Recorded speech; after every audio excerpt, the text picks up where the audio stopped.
கதிர் வெளியில் நின்று வண்டியை தொடச்சிக்கிட்டு இருப்பாரு. டிராவல்ஸ்க்கு கிளம்பிக்கிட்டு இருப்பாரு. ராஜி வேகமாக வெளியில் வந்து நானும் டிராவல்ஸ்க்கு வரேன் அப்படின்னு அடம் பண்ணிக்கிட்டு இருப்பாங்க. இல்லை வேண்டாம் ராஜி, நீ வீட்லயே இரு, வீட்டில் சும்மா இரு, அப்படி இல்லைன்னா உங்க அப்பாவை வெளியில் வாக்கிங் கூட்டிட்டு போ அப்படின்னு சொல்லிக்கிட்டு இருப்பாரு. இல்லை நீ ஈவினிங் என்ன வெளியில் கூட்டிட்டு போ அப்படின்னு ராஜி கேட்டுக்கிட்டு இருப்பாங்க. சரின்னு சொல்லிக்கிட்டு இருப்பாரு கதிர்.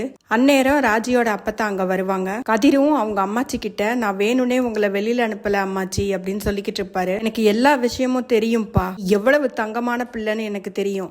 என் பிள்ளைய நீ பெத்த பிள்ளை மாதிரி பார்த்துக்கிட்டேங்கிறதும் எனக்கு தெரியும். அதுக்கு நன்றி சொல்லத்தான் நான் வந்தேன்.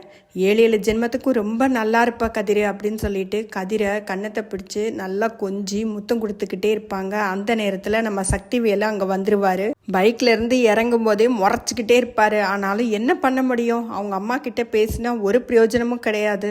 ஒரு நிமிஷம் நின்று பார்த்துட்டு உள்ள போயிடுவாரு. பாண்டியன் கடையில இருக்கும்போது புது கேரக்டரா ஒரு ஆளை இன்ட்ரடியூஸ் பண்ணிருப்பாங்க. அந்த பையன் பாண்டியன் கிட்ட ஆர்கானிக் காய்கறியை வித்து கொடுங்கன்னு கேட்டிருந்திருப்பாரு. ஆனா பாண்டியன் வேண்டான்னு சொன்னதும் இன்னைக்கு கொஞ்சம் ஸ்நாக்ஸா வீட்லயே செஞ்சது ராகி மாவு லட்டு அது இதுன்னு எடுத்துட்டு வந்திருப்பாரு. இதையாவது வித்து கொடுங்களேன், வியாபாரம் ஆகலைன்னா 3 நாள் கழிச்சு நானே வந்து எடுத்துக்கிறேன் அப்படின்னு ரொம்ப ரிக்வஸ்ட் பண்ணி பாண்டியன் கிட்ட கேட்பாரு. பாண்டியனும் சரி வச்சுட்டு போப்பா அப்படின்னு சொல்லிடுவாரு.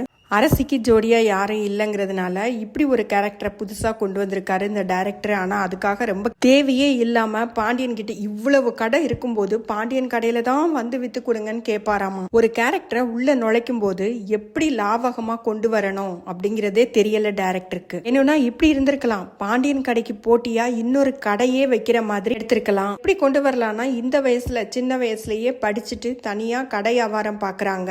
அதனால அந்த வீட்டு மேல அந்த பையன் மேல ஒரு ஈர்ப்பு வந்து பாண்டியன் குடும்பத்தாருக்கு அரசிய அந்த பையனுக்கு கல்யாணம் பண்ணி கொடுக்கணும்னு ஒரு எண்ணம் வரலாம். அந்த மாதிரி எல்லாம் கொண்டு வந்தா நல்லா இருக்கும். தினமும் அந்த கேரக்டர் உள்ள நுழைக்கிறது தலையை சுத்தி மூக்க தொடுற மாதிரி இருக்கு. நமக்கு அதெல்லாம் தேவையில்லை. சரவணன் ஒரு இடத்துல நின்று போன் பேசிக்கிட்டு இருப்பாரு. அப்ப அந்த வழியா மயிலு வேலைக்கு போய்கிட்டு இருப்பாங்க. என் மயிலு கண்டுக்காம போய்கிட்டே இருப்பாங்க.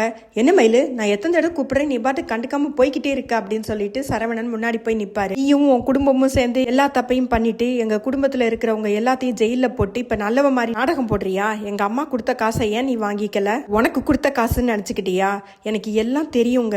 எல்லா தப்பும் என் மேலையும் என் குடும்பத்து மேலையும் தான், அதுவும் தெரியும். அதுக்காக 1000 தடவை உங்ககிட்ட மன்னிப்பு கேட்டுட்டேன். மன்னிப்பு கேட்டா செஞ்ச தப்பெல்லாம் இல்லைன்னு ஆயிடுமா? அதனால தாங்க நான் பாட்டுக்கு என் வேலையை பார்த்துட்டு ஒதுங்கி போய்கிட்டு இருக்கேன். என்னை எதுக்கு கூப்பிட்டு இப்ப நீங்க சண்டை போட்டுக்கிட்டு இருக்கீங்க? ஒண்ணு மட்டும் ஞாபகத்துல வச்சுக்கோ, உன் வயிற்றுல வளர்றது என் குழந்தை. அந்த குழந்தை பிறந்து ஒரு நிமிஷத்துல நான் வந்து குழந்தைய தூக்கிட்டு போயிடுவேன். அதை எப்படி வளர்க்கணும்னு எனக்கு தெரியும் அப்படின்னு சரவணன் பேசுவாரு. இப்பவாது உங்க குழந்தைன்னு ஒத்துக்கிட்டீங்களே அப்படின்னு சொல்லிட்டு மயில் எதுவும் பேசாம போயிடுவாங்க. அடுத்து என்ன நடக்கும்னா மயில் கோர்ட்ல பதில் சொல்லும் போது சரவணன் கூட சேர்ந்து வாழணும்னு சொல்லுவாங்க. இந்த மாதிரி எபிசோடு இருந்தா நல்லா இருக்கும்.